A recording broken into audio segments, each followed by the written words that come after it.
Baik, saya ingin tahu takwa ini apa sih wa'adnya? Al-wa'ad, janji Allah di situ apa? Saya dapat apa kalau saya bertakwa? Ini perlu kita tanyakan, dan ulama menjelaskan tidak ada amal saleh, ibadah yang mengalahkan fadilahnya takwa, nggak ada. Takwa ini sampai disebutkan, saya pernah cari dalam Mu'jam Al-Fadhil Quran teman-teman sekalian, yang saya temukan, mungkin keterbatasan ilmu saya, tapi saya temukan secara saya detail memeriksa, ada 226 ayat yang berbicara masalah ketakwaan. Dan ulama mengatakan tidak ada amal saleh yang mengalahkan fadilah ketakwaan.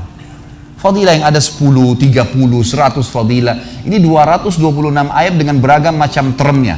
Term ini misalnya takwa, muttaqin, muttaqun, at-taqwa dan seterusnya. Ini definisi atau ini term-term atau bagian-bagian yang ada di situ. Tapi yang jelas sebanyak itu.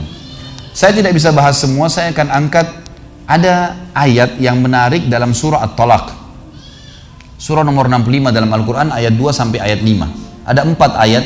4 ayat ini menariknya karena 4-4-nya menyebutkan fadilah tentang ketakwaan.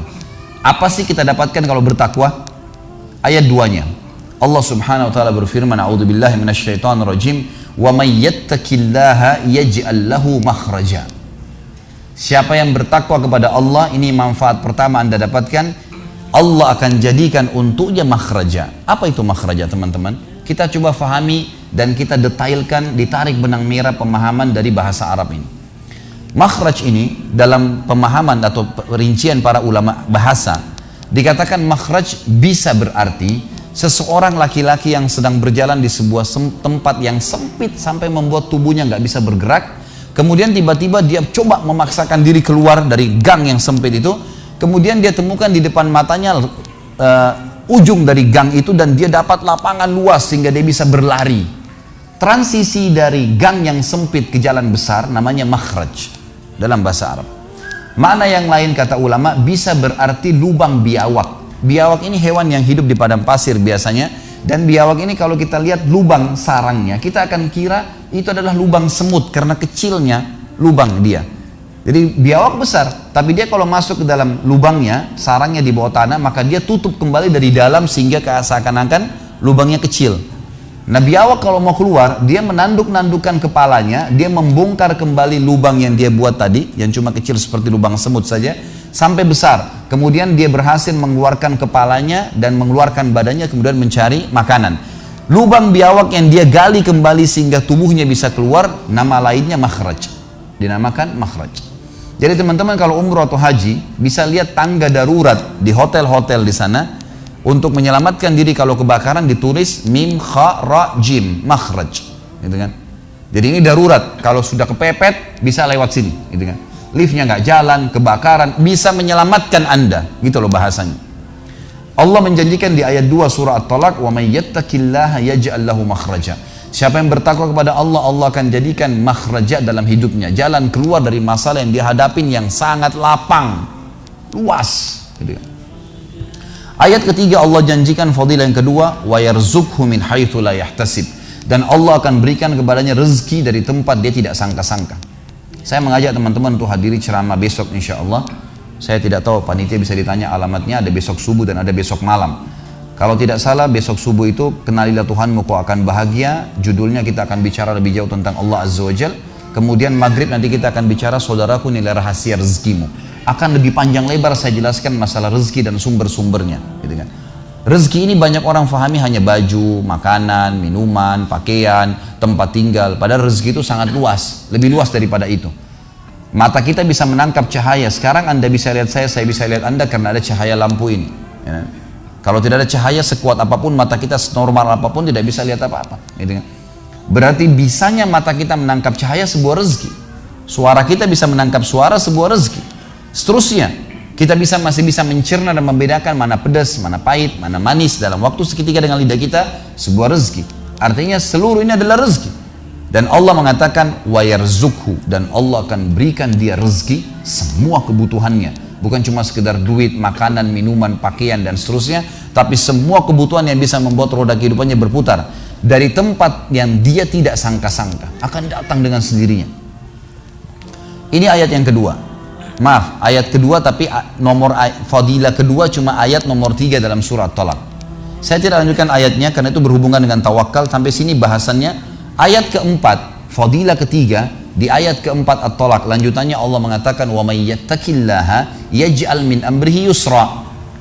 Siapa yang bertakwa kepada Allah, Allah akan jadikan, kata ulama, relevansinya adalah dengan ayat nomor 2 tadi. Ayat nomor 2 Allah janjikan makhraja. Di situ jalan keluar, tetapi di sini jalan keluarnya belum dirincikan mudah atau sulit. Misal, ada orang diberikan jalan keluar sama Allah Azza wa Jalla kena sakit, harus melalui operasi dulu. Jalan keluar, sembuh, tapi operasi dulu. Cuma di ayat keempat, Allah pastikan, wa may yattaqillaha yaj'al min amrihi yusra. Siapa yang bertakwa kepada Allah, Allah akan jadikan makhrajanya. Di ayat kedua, itu yusra, mudah, tanpa operasi bisa sembuh. Gitu kan. Dan ini luar biasa nih. Ya, jadi artinya memang Allah SWT akan berikan jalan keluar tanpa ada cobaan pun bisa datang kepada dia jalan keluarnya. Gitu. Ada seorang teman-teman sekalian, sedikit saya sisipkan kisah di sini, mengagetkan dunia kedokteran di Timur Tengah. Seorang pengusaha, masya Allah punya keluarga yang sangat besar, dia berpoligami, punya istri yang 4, kemudian anaknya banyak, harta kerbanya banyak, perusahaan yang dia tanggung itu lebih dari 20 perusahaan di bawah naungan dia. Orang kaya raya, mampu. Subhanallah, satu waktu di umur 63 tahun dia datang periksa ke dokter, dia rasa nggak enak, sesak nafas. Waktu difoto di ronsen, tiba-tiba dokter yang foto itu kaget. Waktu selesai di ronsen, dia katakan, mana tadi pasien yang di ronsen? Mana pasien tadi? Pasien masih duduk di depan. Pastikan pasien ini cari di ruang kematian. Nggak mungkin, secara ronsen sudah tidak bisa. Jantungnya tidak berdetak. Orang ini tidak berdetak jantungnya. Subhanallah, pada saat dicek ternyata tidak berdetak betul. Ditanya mana, dokter ini tidak percaya, dia teriak, dia mengatakan ada orang mati baru di ronsen tapi bernafas, gitu kan. Dia panggil telepon teman-teman spesialisnya, kemudian ditelepon datang. Kemudian dikasihlah gambar tersebut kepada temannya mengatakan, mana jenazah ini? Kata temannya, dokter yang foto pertama, ini bukan jenazah, ini orang yang lagi duduk. Kaget dokter yang kedua, jantungnya tidak berdetak secara medis, nggak mungkin bisa hidup. Bagaimana ceritanya nih? Dipanggil, apakah ini punya anda? Dia bilang, iya ini punya saya. Dicek lagi kedua kali, benar. Dua-dua dokter ini tahu secara teoritis, shock. Ini nggak mungkin orang mati nih. Nggak ada ceritanya nih. Dipakai alat USG pun jantungnya tidak berdetak. Kok bisa hidup nih? Bisa ngobrol. Telepon teman-temannya, sampai dokter-dokter yang asli dari Jazirah Arab pun yang ada di Eropa, dokter spesialis pada datang keesokan harinya, cek, nggak percaya kejadian ini. Dicek ternyata benar. Kemudian ditelusurin lah, kira-kira bagaimana bisa orang ini masih bernafas, masih ngomong. Si pasien ini mengatakan, ada apa sebenarnya? Dia bilang, orang seperti anda nggak mungkin hidup, sudah mati. Lalu kata dia, apakah orang seperti saya, jantung tidak berdetak, bisa punya keluarga? Mereka bilang mustahil. Dia bilang, saya punya istri dan saya melayani mereka. Apakah orang seperti saya bisa bekerja? Dia bilang mustahil, saya menaungi 20 perusahaan saya. Semuanya bisa berjalan. Mereka nggak percaya. Sampai datang seorang dokter yang senior dari Jerman, datang khusus karena kasus masalah ini, diundang oleh dokter-dokter spesialis tadi. Dicek, ditemukan ternyata teman-teman sekalian, di bagian bawah jantungnya ada urat-urat saraf seperti terbuat, ya, seperti dibuat secara alami yang mengalirkan darah-darah tertentu sehingga ada pompa nafas di situ. Tidak ada di manusia lain, cuma di orang ini saja. Semua dokter mengatakan ini nggak masuk di akal, nggak ada manusia seperti ini di dunia. Jantungnya sudah tidak bergerak, tapi masih bisa hidup karena dari rongga-rongga urat saraf yang keluar itu bisa masuk udara, oksigen dan terpompa, akhirnya hidup dan hidupnya normal, gitu kan? Subhanallah, ini sesuatu keajaiban. Lalu kemudian ditanggapi oleh seorang syekh yang memang teman dekatnya orang ini, mengatakan, yang saya tahu, ini semua disampaikan dalam khutbah Jumat. Lalu dia mengatakan, yang saya tahu, orang ini tidak pernah ketinggalan puasa Senin Kamis, tidak pernah ketinggalan puasa Iyamul Bid, semua puasa sunnah dan wajib dijalankan, dan tidak pernah buka puasa sendiri, pasti buka puasain orang lain. Tidak ada kegiatan sosial, buat gali sumur, bangun masjid, bagi kitab Al-Quran, tidak pernah kecuali dia ada di situ. Walaupun andilnya tidak besar, tapi selalu ada.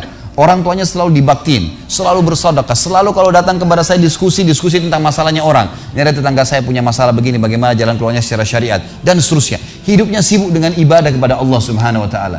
Allah ciptakan urat saraf khusus sehingga bisa terpompa, ya, udara masuk ke jantungnya. Tidak ada operasi. Ini yang dikatakan yaj'al min amri yusra, mudah, aneh, dokter nggak masuk di akalnya.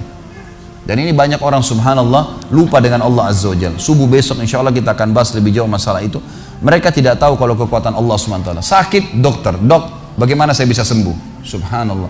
Sebelum pergi akhi, ukhti, bilang, ya Allah, jadikan dokter ini penyebab saya sembuh. Sembuh insya Allah. Tapi kita tidak bergantung pada manusia. Kata Nabi SAW dalam hadis qudsi riwayat Bukhari, kata Allah Azza wa Jal, hai anak Adam, kalau kau menggantungkan nasibmu pada aku akan memenuhi semua kebutuhanmu. Tapi kalau kau menggantungkan nasibmu pada selain aku, maka aku akan biarkan kau dengan ketergantunganmu. Ya udah terserah kamu, tidak akan bisa ditolong, gitu kan? Tapi kalau Allah Azza wa Jalla turun tangan, sudah berbeda ceritanya teman-teman sekalian.